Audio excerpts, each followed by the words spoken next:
vamos a retomar nuestro estudio del Evangelio de Lucas. Y hemos estado viendo que en el desarrollo del capítulo 3 del Evangelio de Lucas, Lucas nos mostró la aparición de un profeta. Y habíamos hablado de que fueron aproximadamente 450 años de silencio profético en Israel. Y era llamativo que aparezca un hombre hablando de parte de Dios, afirmando que hablaba un mensaje de parte de Dios.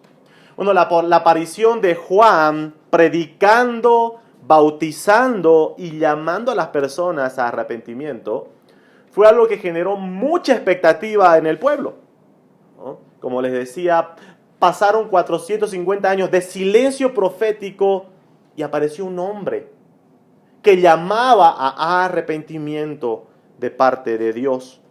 Esto obviamente generó mucha expectativa y empezaron a cuestionarse las personas si es que aquel hombre que apareció era aquel Mesías prometido.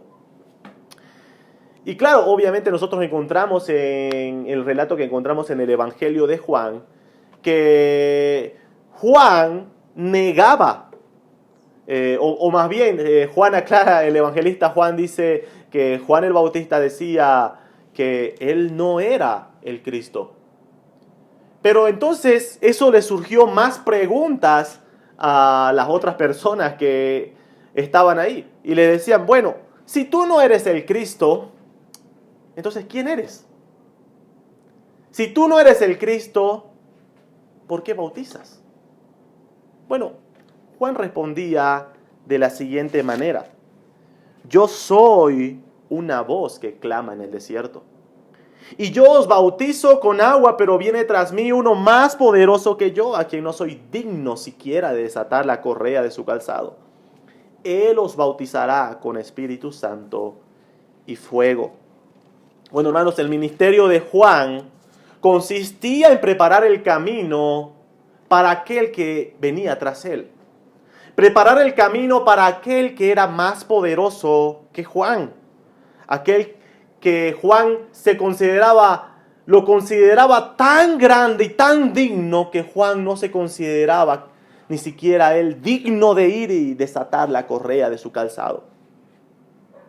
El ministerio de Juan consistía en preparar los corazones para recibir al Cristo. Bueno, Lucas capítulo 3, el versículo 18, que fue hasta donde nos quedamos, concluye con las siguientes palabras. Con estas y otras muchas exhortaciones anunciaba las buenas nuevas al pueblo. Juan preparaba el camino para la venida del Señor, para la venida del Cristo, con muchas exhortaciones. ¿En qué consistían esas exhortaciones? Habíamos estudiado que Juan denunciaba el pecado y la maldad. Denunciaba la hipocresía religiosa de ese tiempo. Y anunciaba las buenas nuevas al pueblo de que había llegado el día de salvación. Bueno, hermano, hoy vamos a estudiar desde el versículo 19 hasta el versículo 38 de Lucas capítulo 3 y vamos a verlo en 3 puntos en esta mañana. Punto número 1, Juan es encarcelado. Punto número 2, el bautismo de Jesús. Y punto número 3, una genealogía llamativa. Vamos a empezar viendo nuestro primer punto, pero antes de eso vamos a encomendarnos a Dios en oración. Oremos. Amado Señor, en esta mañana venimos con corazones humildes delante de ti, reconociendo nuestra limitada capacidad, reconociendo que somos insuficientes por nuestra propia cuenta y, Señor, pedimos que tú por medio de tu Espíritu estés hablando a nuestros corazones por medio de tu poderosa palabra en esta mañana. Te pedimos esto en nombre de nuestro Señor Jesucristo. Amén. Vamos a empezar viendo nuestro primer punto en esta mañana. Juan es encarcelado. Versículos 19 y 20 de Lucas capítulo 3. Entonces Herodes el tetrarca siendo reprendido por Juan a causa de Herodías, mujer de Felipe su hermano, y de todas las maldades que Herodes había hecho, sobre todas ellas añadió además esta: encerró a Juan en la cárcel. Bueno, hermanos, el ministerio de Juan consistía en preparar los corazones para recibir al Mesías prometido. Es por eso que la predicación de Juan era un llamado al arrepentimiento. Entendiendo, hermanos, que un llamado al arrepentimiento es necesario hacer una denuncia de pecado.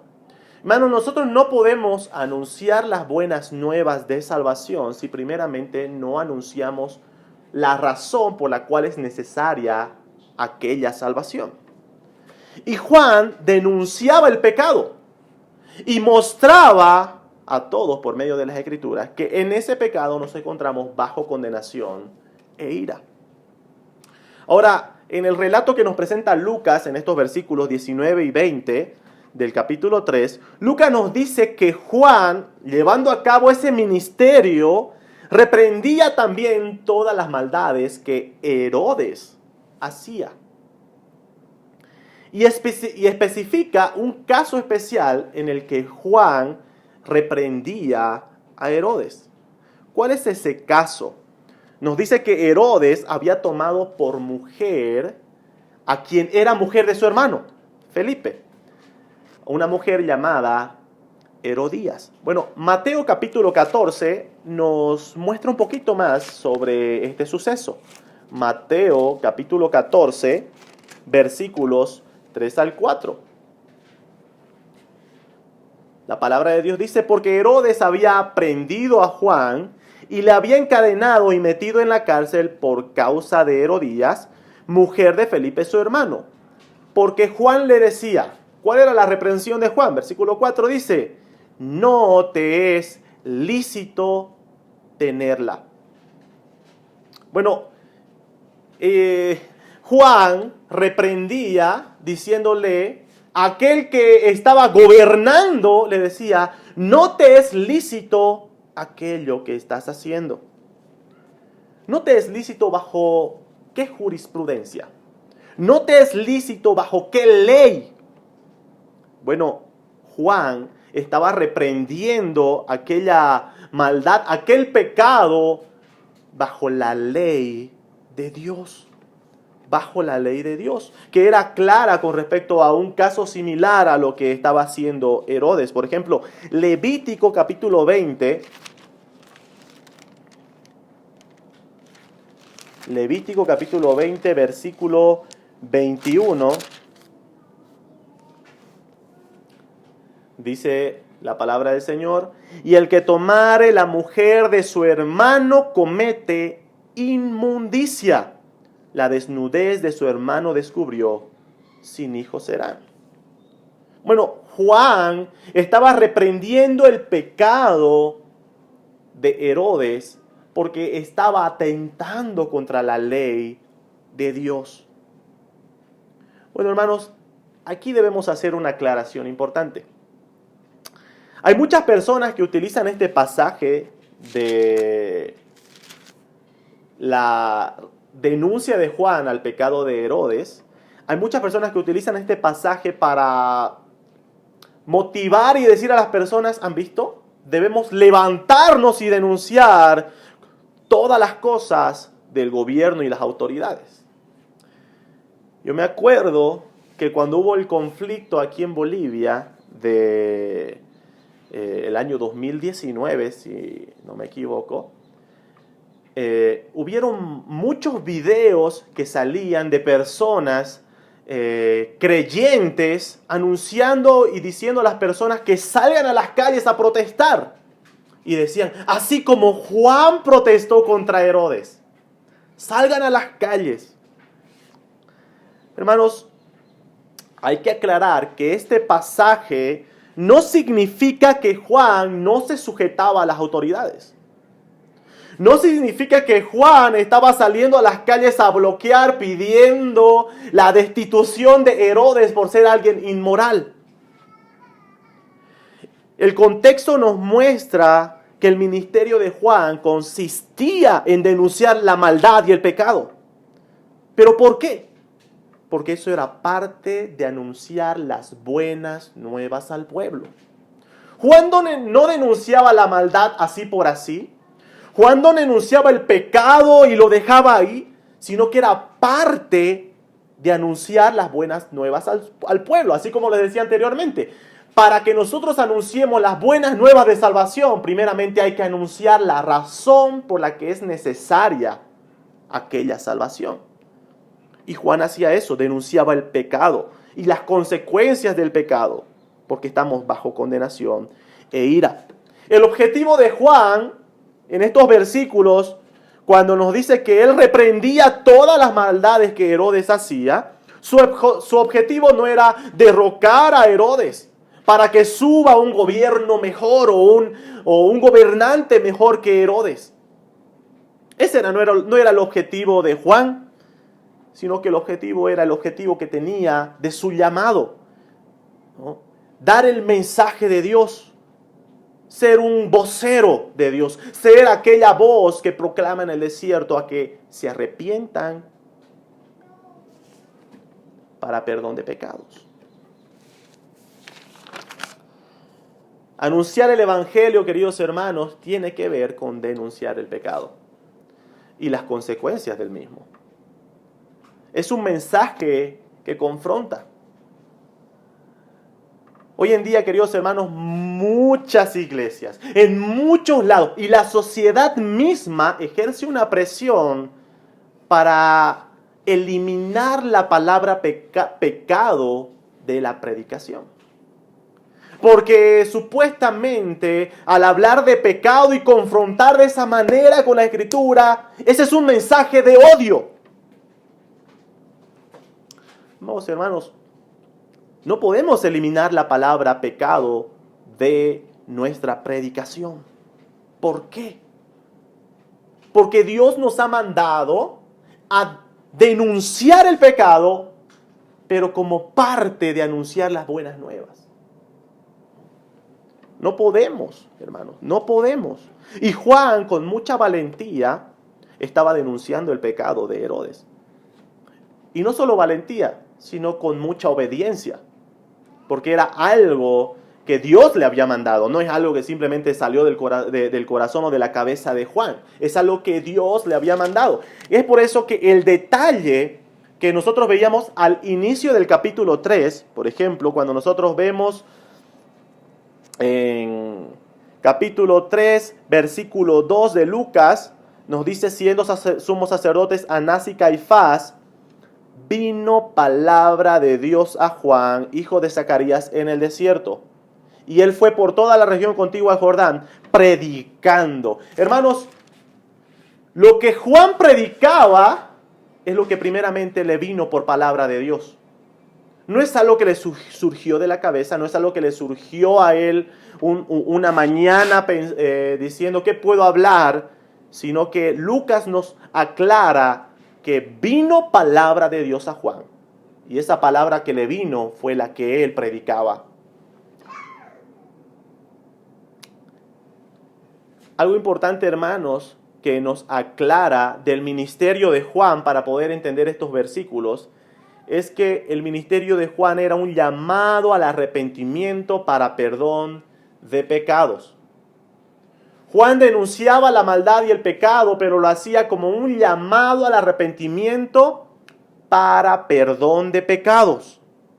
Hermano, esto nos debe dar una perspectiva bíblica en relación a cuál debe ser nuestra actitud delante de las autoridades y gobernantes. Que no importa, queridos hermanos, cómo sean esas autoridades y gobernantes, nosotros como creyentes debemos tener una misma actitud. Por ejemplo, nosotros vemos el apóstol Pablo en Romanos capítulo 12, Romanos capítulo 12 y capítulo 13, hablando sobre cómo debe ser el actuar del creyente en relación a los gobernantes y a las autoridades. Y el apóstol Pablo no es que tenía el mejor gobierno en el tiempo en el que él estaba viviendo. En ese tiempo estaba el emperador Nerón, que era uno de los más sanguinarios. Pero aún así, el apóstol Pablo hablaba a los creyentes diciendo que se sujeten a las autoridades. Entonces, no podemos usar este pasaje que está, Juan está reprendiendo la maldad de Herodes para decir, sí, debemos levantarnos contra el gobierno, este gobierno incrédulo y... No, eso no es lo que está haciendo Juan. ¿Cuál debe ser la perspectiva bíblica? Primera Timoteo capítulo 2, queridos hermanos, si me acompañan en sus Biblias. Primera Timoteo capítulo 2, versículos 1 al 4.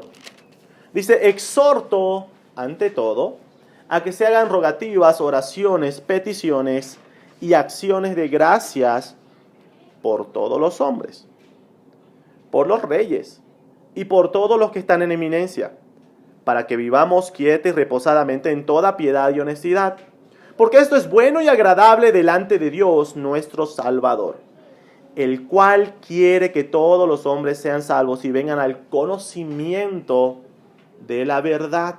¿Qué debemos hacer nosotros como creyentes, queridos hermanos, ante las autoridades?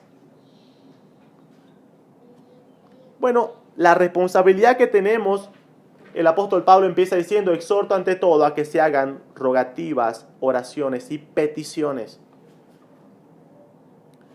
Nuestros objetivos, queridos hermanos, delante de los gobiernos o autoridades deben ser objetivos espirituales para el avance del reino. Debemos orar por ellos. Debemos orar por ellos. Y en el versículo 4 nos presenta cuál es el propósito por el cual que oramos. Versículo 2 nos decía que, claro, podemos orar para que podamos vivir quieta y reposadamente, pero también oramos porque el corazón de Dios es para salvación de las almas. Cualquier denuncia de pecado o maldad no tiene objetivos políticos en la vida de los creyentes, sino que el propósito eterno de salvación debe ser lo que mueva a las personas, a los creyentes. Hermanos, hay muchas personas hoy en día con todo este movimiento de muchas libertades o legislaciones que cada vez promueven muchas más inmoralidades en este mundo. Y que con el tiempo eso va a ir creciendo, queridos hermanos. La legalización del aborto o las enseñanzas con respecto a las ideologías LGBTQ. Todos esos movimientos, queridos hermanos, van a ir creciendo. Y las autoridades van a ir moviéndose conforme a este mundo, a este sistema. La Escritura nos muestra que todo se va a ir degenerando. Hermano, nosotros no podemos ir y bloquear las calles. ¿Cuál es la perspectiva bíblica de nuestra actitud? Orar por ellos. Denunciar el pecado, sí, pero no denunciar por denunciar, sino denunciar como parte de anunciar las buenas nuevas de salvación. Quiero preguntarte, ¿tú qué denuncias? Quizás hay alguien aquí que en el Facebook o en cualquier red social le gusta ir y denunciar la maldad, ¿no? Y veo a muchos que pueden publicar y denuncian maldad y pecado y pecado. Quiero preguntarte, ¿cuál es tu objetivo al denunciar la maldad? ¿Cuál es tu objetivo? Cuando denuncias el pecado, ¿también predicas el Evangelio? ¿También predicas el Evangelio de Jesucristo cuando denuncias el pecado? Cuando criticas a las autoridades y denuncias la maldad de las autoridades, te pregunto, ¿estás orando por las autoridades? ¿Estás orando por salvación de aquellas almas, por compasión para aquellas almas perdidas?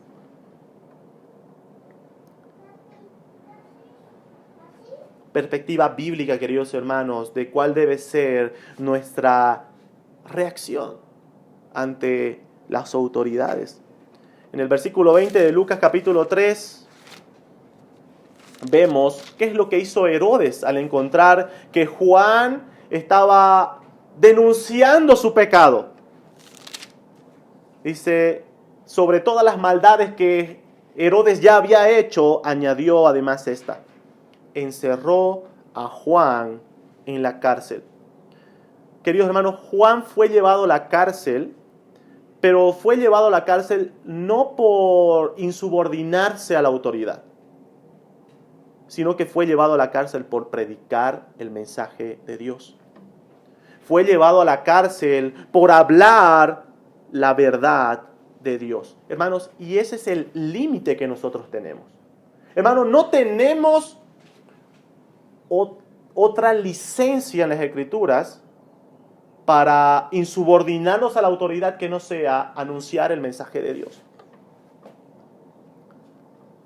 Solamente cuando nos quieren prohibir aquello que Dios nos ha mandado hacer, que es la predicación del Evangelio de Jesucristo. Cuando el gobierno quiere sobrepasar la autoridad de Dios, es cuando nosotros tenemos aquel mandato de decir, no podemos obedecer a los hombres antes que a Dios.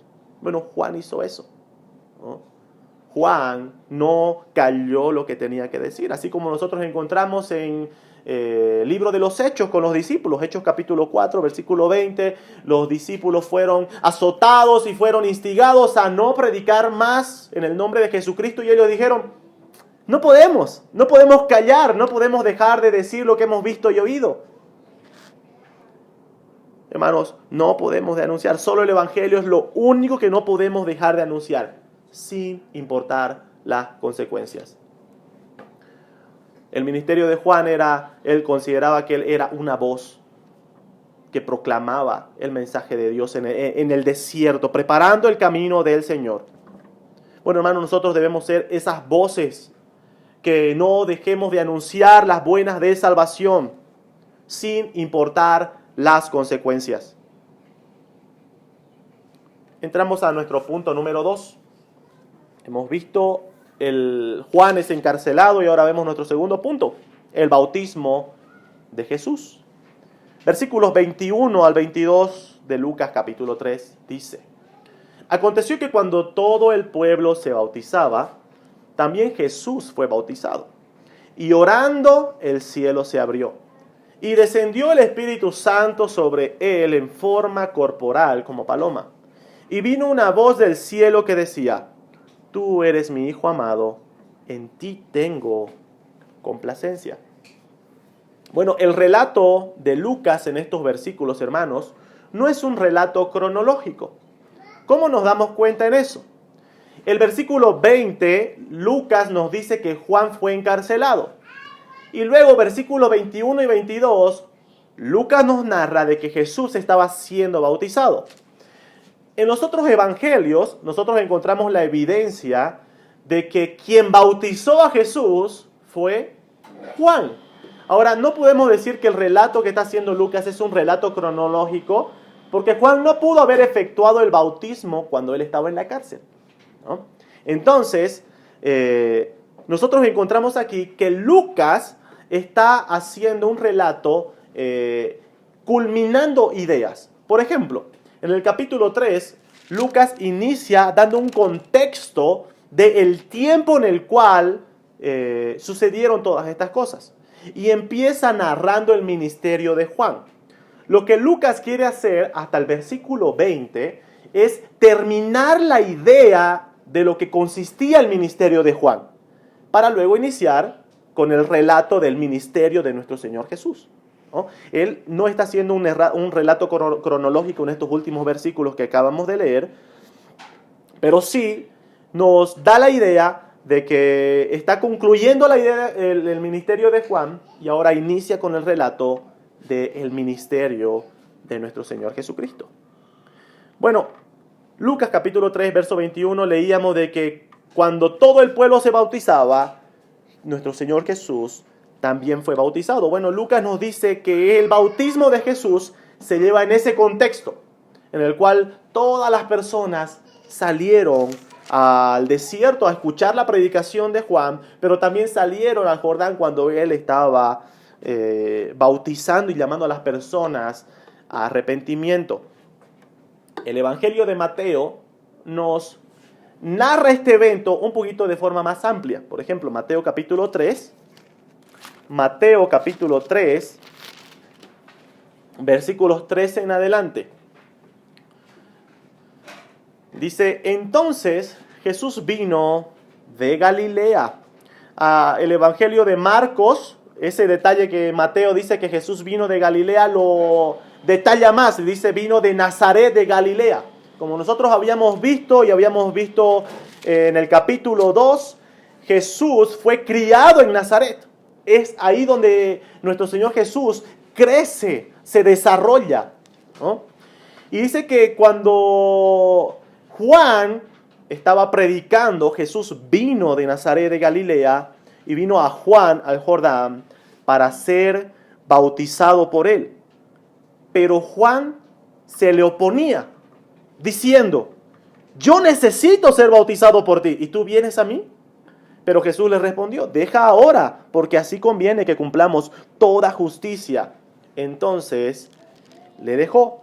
Bueno, Mateo nos aporta el detalle sobre la conversación de Juan y nuestro Señor Jesucristo.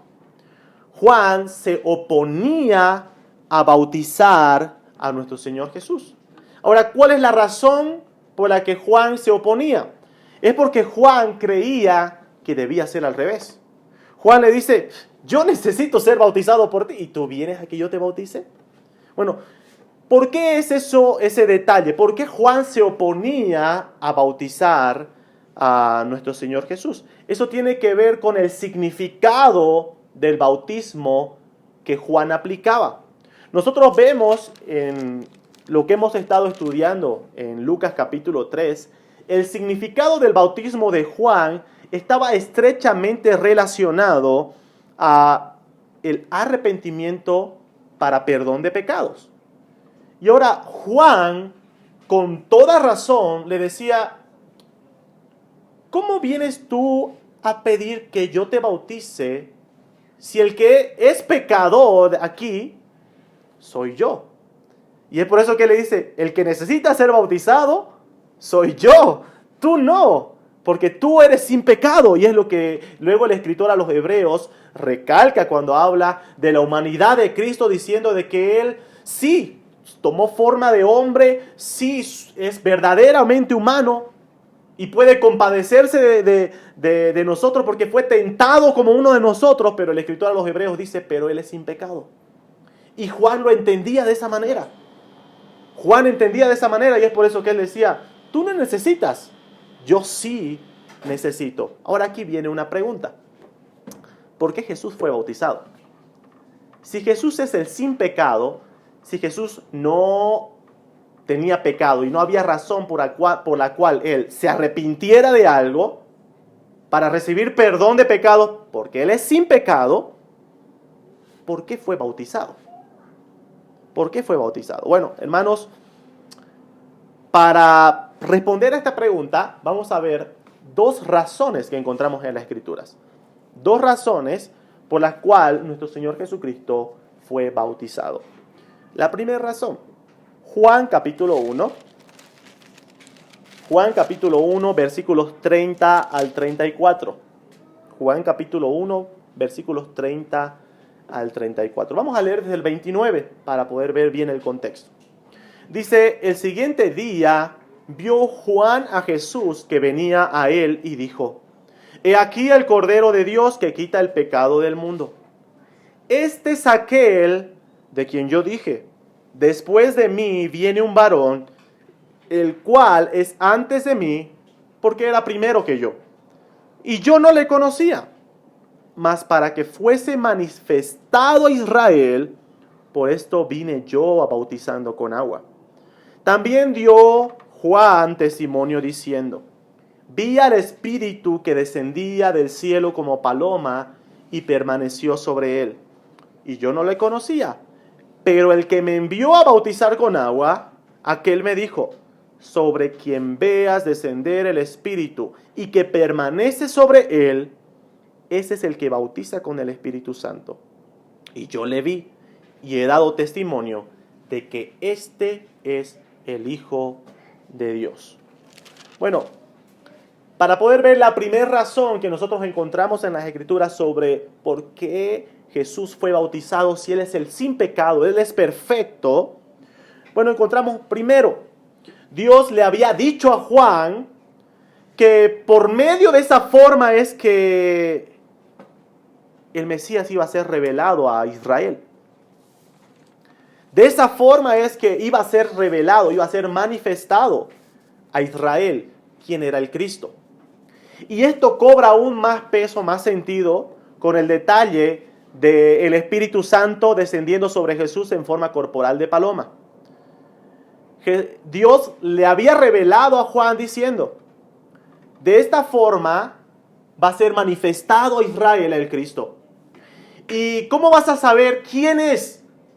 Bueno, sobre aquel que tú veas descender el Espíritu Santo sobre él. Hermanos, este detalle es importante. ¿Por qué, queridos hermanos? Quiero que me acompañen a Isaías capítulo 61. Estamos viendo de que Lucas está mostrando de que todo es cumplimiento de las Escrituras. Es lo que Lucas ha estado haciendo también desde el principio del Evangelio. Ahora vemos otro detalle que es importante. Isaías capítulo 61, verso 1. Dice, el Espíritu de Jehová, el Señor, está sobre mí, porque me ungió Jehová. Me ha enviado a predicar buenas nuevas a los abatidos, a vendar a los quebrantados de corazón, a publicar libertad a los cautivos y a los presos, apertura de la cárcel. Este pasaje, queridos hermanos, es uno de los pasajes conocidos como las profecías mesiánicas, que hablan sobre la identidad del Cristo. Y uno de los detalles importantes es que empieza diciendo, el Espíritu de Jehová está sobre mí, porque me ungió Jehová. Hermanos, este pasaje muestra que el Mesías está siendo ungido. Está siendo ungido con el Espíritu Santo. Está siendo capacitado con el Espíritu Santo para llevar a cabo la obra. Y hermano, y es que la palabra Cristo, por si acaso, no es el apellido de Jesús, ¿sí? No es que Jesús, Cristo es su apellido, no. Jesús es su nombre y Cristo es su título, oficio. La palabra Cristo significa ungido, ungido. Y nosotros vemos en Isaías 61, ¿por qué es ungido? Porque Él fue ungido con el Espíritu del Señor. Ahora, esta figura, queridos hermanos, de ser ungido, la encontramos nosotros en el Antiguo Testamento, que se llevaba a cabo en tres oficios. Tres oficios. Se ungía a los sacerdotes, se ungía a los profetas y se ungía a los reyes. A todos estos antes de iniciar su función. Por ejemplo, vamos a ver algunos versículos. Vamos a empezar viendo cómo se lo ungía a los sacerdotes. Éxodo capítulo 29, verso 7. Éxodo 29, verso 7 dice, luego tomarás el aceite de la unción y la derramarás sobre su cabeza y le ungirás, hablando de Aarón, el sacerdote. También si quieres revisar en casa, hermano, puede buscar Éxodo capítulo 40, versos 13 al 15. También ahí encontramos cómo se llevaba a cabo el ungir por medio del aceite de la unción antes de la labor de los sacerdotes. También encontramos la evidencia que esto se llevaba a cabo con profetas. Por ejemplo, vemos en Primera Reyes capítulo 19, Primera Reyes capítulo 19, versículo 16.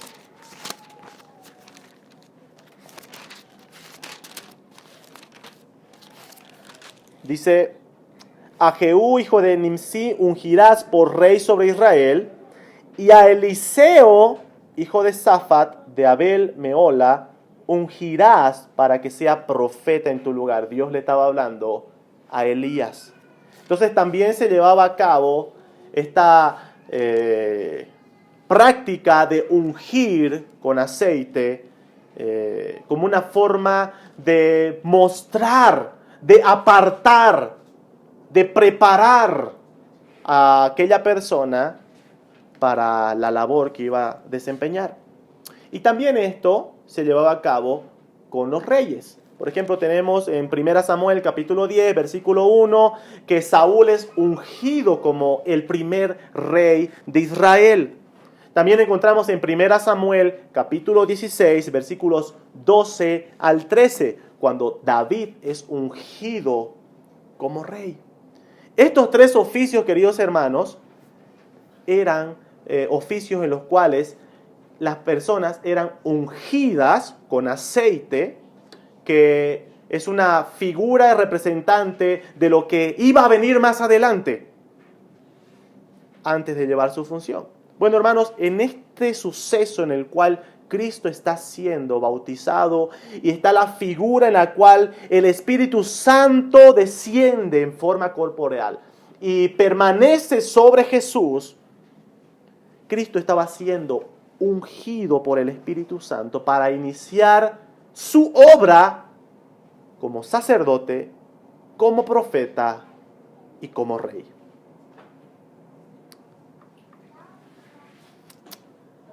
La segunda razón. ¿Cuál es la segunda razón que encontramos en las Escrituras de por qué nuestro Señor Jesús fue bautizado? Volvemos a Mateo capítulo 3. Mateo capítulo 3, versículos 14 y 15.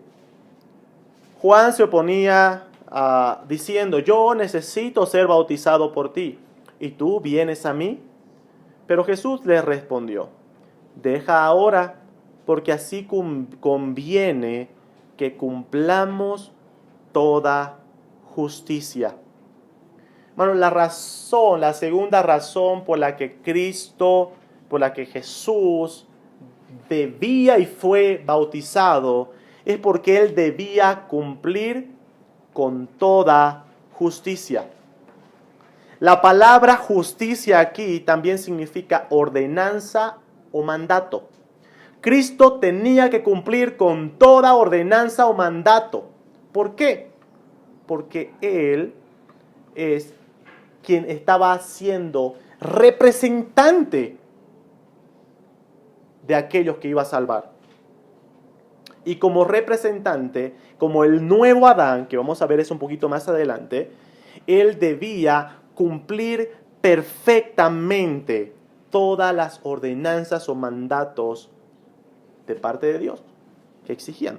Esto es importante porque el bautismo de Juan fue algo que Dios estaba demandando al pueblo, por lo cual Cristo estaba de esa misma forma cumpliendo con aquello también. Así como Lucas ya nos ha estado mostrando de que desde su nacimiento nuestro Señor Jesús cumplió a perfección todos los detalles de la ley.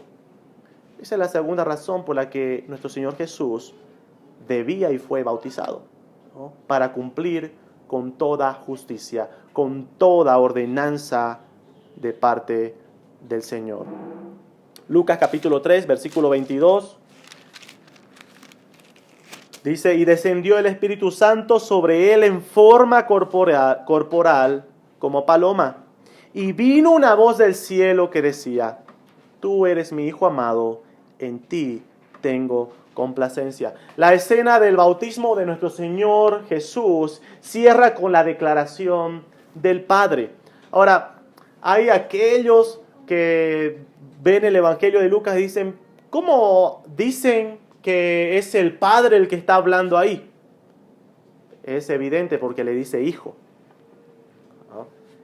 Esa es la deducción obvia, y también tenemos las otras evidencias en los otros evangelios paralelos. El Padre declarando. Hermanos, este versículo, como muchas veces ya hemos mencionado, es una de las evidencias que nosotros tenemos con respecto a el obrar de la Trinidad en el plan redentor. El Padre, el que planifica la redención. El Hijo, aquel que la lleva a cabo. Pero el Espíritu Santo, quien capacitó al Hijo para ejecutar la redención. Toda la obra de redención. Las tres personas de la Trinidad en esta escena, ¿no? El Padre, el Hijo y el Espíritu. Bueno, la declaración del Padre dice: este es mi Hijo amado, en quien tengo complacencia, o en ti tengo complacencia, como menciona Lucas. Bueno, Cristo, amados hermanos, es el eterno Hijo amado. Y como habíamos visto nosotros, justamente cuando mencionábamos sobre la segunda razón por la cual nuestro Señor Jesús fue bautizado, es porque Él debía cumplir toda justicia, toda ordenanza del Señor. Es por eso que el Padre dice que en Él se complace. En Él tiene complacencia. Porque el Hijo cumple a perfección toda la demanda de justicia del Padre. Cristo es el único que puede satisfacer perfectamente las exigencias del carácter de Dios. El eterno Hijo amado. Ahora, el apóstol Pablo menciona algo hermoso en Efesios capítulo 1 en relación a el amado Hijo y el beneficio que tenemos aquellos que creen en Él. Efesios capítulo 1, versículos 5 al 6 dice: en amor habiéndonos predestinado para ser adoptados hijos suyos por medio de Jesucristo, según el puro afecto de su voluntad, para alabanza de la gloria de su gracia, con la cual nos hizo aceptos en el amado. El eterno Hijo amado, Cristo.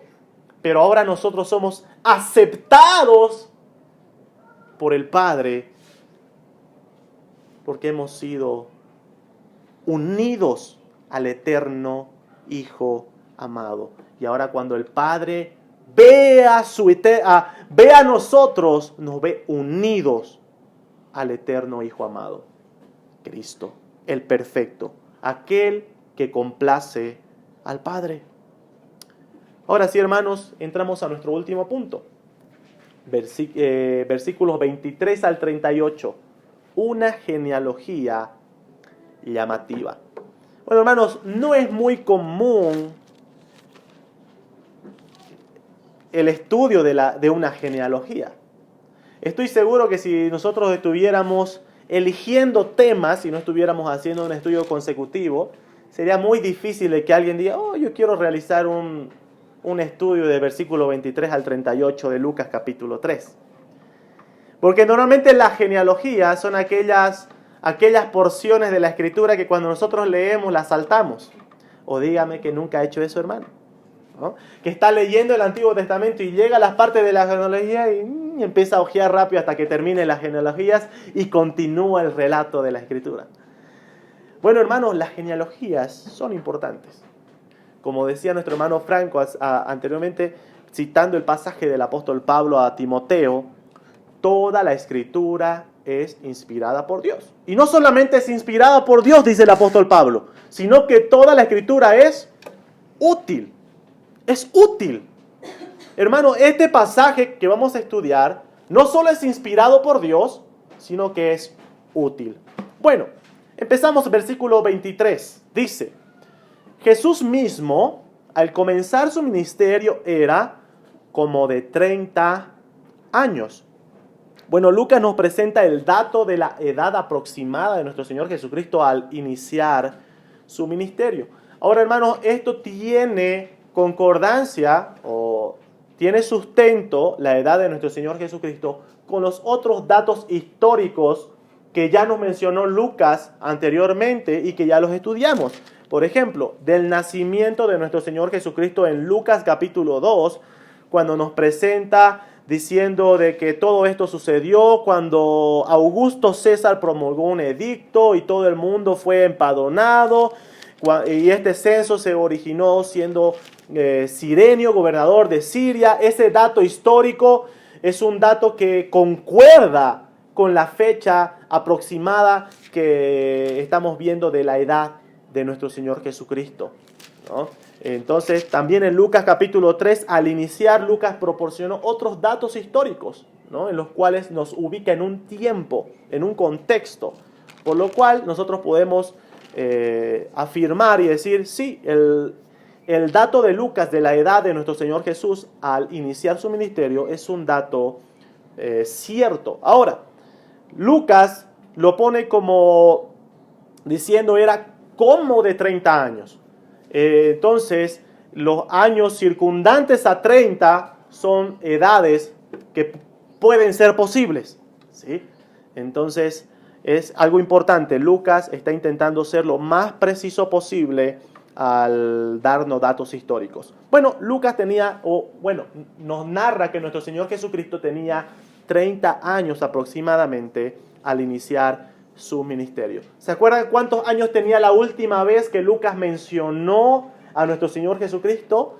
Tenía 12 años cuando fue presentado al templo. Entonces, Lucas ya hizo un salto de 18 años en el relato de su evangelio. Ya pasaron 18 años. Seguimos leyendo. Dice, Jesús mismo al comenzar su ministerio era como de 30 años, hijo según se creía de José, hijo de Eli, y luego continúa la lista de nombres de esta genealogía. Bueno, hermanos, ¿qué es lo llamativo? ¿Por qué el punto 3 lleva por título una genealogía llamativa? ¿Qué es lo llamativo? Si hay varios nombres, es igual que cualquiera de las otras genealogías que encontramos en las Escrituras. ¿Qué es lo llamativo de esta genealogía? Es que no es la primera genealogía de Jesús que encontramos en los evangelios, sino que la primera genealogía que encontramos es la que vemos en el evangelio de Mateo. Y ahora, hermanos, lo llamativo es que ambas genealogías son diferentes. Eso es lo diferente, eso es lo llamativo. Hermanos, la genealogía, algunas cuestiones a destacar con respecto a estas genealogías que encontramos. Número 1, la genealogía de Mateo es una genealogía descendente que va desde Abraham y va descendiendo hasta llegar a Jesús. Ahora, la genealogía de Lucas es una genealogía ascendente que va desde Jesús y va recorriendo, yendo hacia atrás, hasta Adán, y luego de Adán, mencionando de que Adán, hijo de Dios. Ahora, hermanos, ¿dónde se encuentran las diferencias entre estas dos genealogías? Tanto la de Mateo como la de Lucas. Las diferencias se encuentran desde David hasta José.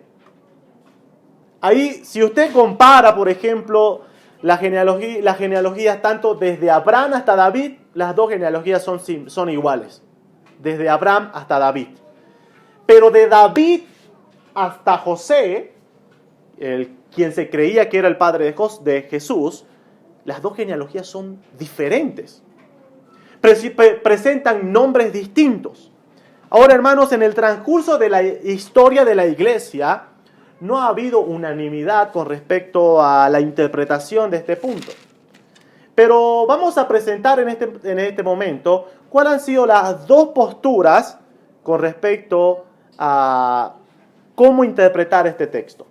Una primera postura es los que creen que ambas genealogías, tanto la de Mateo y la de Lucas, son genealogías de Jesús. Y la otra postura es de aquellos que creen que una genealogía, la de Mateo, sí pertenece a José, y la otra genealogía, la de Lucas, es una genealogía que pertenece a María. Ahora vamos a ver cuáles son los argumentos de cada una de estas dos posturas, ¿sí? Primero vamos a ver aquellos que afirman que ambas genealogías son genealogías de José. Bueno, ¿cuáles son los argumentos de esta postura? Número 1, dicen, la diferencia entre ambas genealogías está simplemente en que una es más detallada que otra. Por ejemplo, Lucas presenta más generaciones que Mateo en su genealogía. Y hay muchos casos en los cuales, por ejemplo, Mateo hace referencia al usar el término hijo, cuando en realidad no era hijo, sino que era un nieto o un bisnieto. Entonces, lo que presenta esta postura es que Lucas lo único que está haciendo es ser más detallista en generaciones que Mateo. En Mateo es como que usted tiene su bisnieto, pero ya dice que es hijo de tal, ¿no? Descendiente de. Entonces, ese es un primer argumento que utiliza esta postura. Otro argumento es diciendo de que si Lucas hubiese querido presentar la genealogía de otra persona, la hubiese mencionado. Y no se hubiese dado la molestia de hacer la siguiente aclaración que encontramos en el versículo 23, cuando dice: Jesús mismo al comenzar su ministerio era como de 30 años, hijo según se creía de José. Ahora, el otro argumento, y es el argumento, uno de los argumentos más sólidos que tiene esta postura, es que Lucas ya había mencionado en un mismo contexto donde pudo haber mencionado a María en la genealogía o la descendencia de María, pero menciona que José era quien venía del linaje de David. Y eso lo encontramos nosotros en Lucas capítulo 1, versículo 27. Lucas capítulo 1, verso 27, cuando el ángel se le presenta a María para anunciarle sobre el nacimiento del Señor, dice: a una virgen desposada con un varón que se llamaba José, de la casa de David. Y el nombre de la virgen era María. Bueno, esta postura dice que si Lucas quería demostrar que María era la descendiente de David, hubiese dicho a una virgen desposada, María, de la casa de David, y no hacer el detalle en José. Esa es la primera postura. Los que creen y afirman que ambas genealogías pertenecen a José. Ahora, la otra postura son los que dicen que una genealogía es de José, la de Mateo, y esta genealogía que estamos viendo nosotros en Lucas es una genealogía que pertenece a María. Ahora, ¿cuáles son los argumentos de esta postura? Número 1, dice que la audiencia objetivo de ambos evangelios es diferente. Por ejemplo, Mateo es un evangelio dedicado, enfocado especialmente a los judíos. Es por eso que los objetivos de ambas genealogías son distintas, porque los objetivos, el público objetivo de cada evangelio es distinto. Mateo, como le escribe a los judíos, busca demostrar que Jesús desciende de Abraham y también de David. En cambio, Lucas, como escribe para los gentiles, lo único que busca hacer es demostrar que Jesús es descendiente de Adán. Es decir, es verdaderamente humano. Ese es el propósito por el cual está esta genealogía, mostrarnos que Jesús es el verdaderamente humano. Y esto también tiene el siguiente argumento, en el contexto en el cual Lucas va escribiendo. Luego en el capítulo 4, queridos hermanos, vamos a estudiar la tentación de Jesús. Y este argumento dice que Lucas está mostrando primeramente en esta genealogía que Jesús es un descendiente de Adán, porque quiere mostrar que es el nuevo Adán, que en el lugar donde el viejo Adán cayó, el nuevo Adán iba a triunfar. Y es por eso que luego de la genealogía, Lucas presenta la tentación de Jesús. Y cuando estudiemos nosotros la tentación de Jesús, vamos a ver que tiene muchos aspectos similares a la tentación que recibieron Adán y Eva en Génesis capítulo 3. Entonces, esta postura dice que tiene que ver con la perspectiva de los evangelios. Ahora, ¿cuáles son los puntos fuertes también de esta otra perspectiva?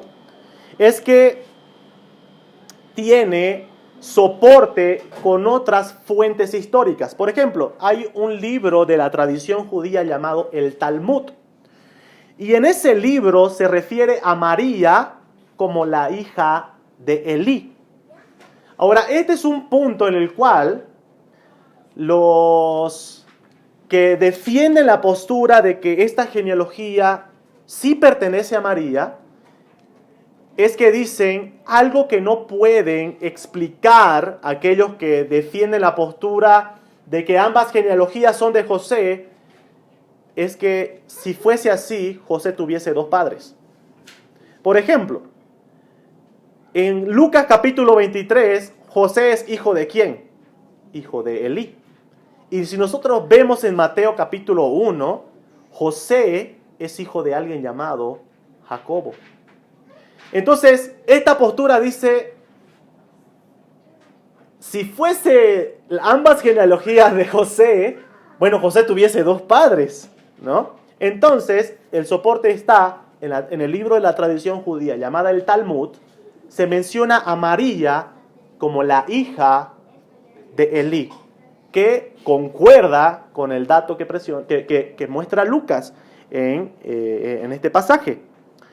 Último detalle, hermanos, último detalle. Existe un manuscrito sobre el Evangelio de Lucas, es decir, una traducción del Evangelio de Lucas llamado Sinaítico Siriaco. Y ese Evangelio traduce Lucas capítulo 2, versículo 4 de la siguiente manera: por cuanto ellos eran de la casa y del linaje de David. Dice que en ese capítulo 2, versículo 4 nos muestra cuando tanto José y María fueron a ser censados, y la traducción de este manuscrito antiguo dice que ambos eran del linaje y la casa de David. Por lo cual tiene un poquito más de justificativo porque ambos fueron a ser censados. Hermanos, existen estas dos posturas. Existen estas dos interpretaciones. Lo importante, queridos hermanos, de las genealogías, no vamos a entrar en el afán de cuál tiene razón en este momento. ¿Sí? Como les digo, es un debate que lleva muchos años en la historia de la iglesia. Pero sí podemos sacar aplicaciones importantes con respecto a ambas genealogías. Lo importante es que la genealogía de Mateo nos muestra que Jesús es aquella simiente de Abraham y del linaje de David, que se sentaría en el trono eternamente. Y lo importante de la genealogía de Lucas es que nos muestra que Jesús es verdaderamente humano, por lo cual es capaz de ser el representante y ser nuestro nuevo representante, nuestra nueva cabeza federal o el nuevo Adán. Bueno, hermanos, aplicaciones en esta mañana. Hemos estado viendo sobre el ministerio de Juan, ese ministerio que denunciaba el pecado y la maldad. Pero hemos visto que Juan no lo hacía con el afán de derrocar de ningún gobierno. Juan no quería sacar a Herodes, no era su objetivo. Juan denunciaba la maldad de Herodes, pero como parte de anunciar las buenas nuevas al pueblo. Aplicaciones, hermanos, si usted quiere denunciar la maldad o el pecado de los gobernantes, ore por ellos, ore por su salvación, pero también que su denuncia de pecado esté acompañado del mensaje del Evangelio, para que esas personas puedan llegar al conocimiento del Evangelio y arrepentirse para perdón de sus pecados. ¿No? Hemos visto el bautismo de nuestro Señor Jesucristo, ¿no? Y hemos visto cómo nuestro Señor ha sido ungido, iniciando su ministerio, siendo ungido, capacitado por el Espíritu Santo en sus oficios de sacerdote, profeta y el perfecto rey. Y concluimos con la genealogía, que nos muestra que nuestro Señor Jesucristo es verdaderamente humano. Y porque es verdaderamente humano, Él puede ser nuestro verdaderamente representante. Porque Él puede compadecerse de nosotros y Él puede ser aquel que muera en la cruz en lugar de la raza humana a la cual Él también perteneció, según el plan eterno de redención.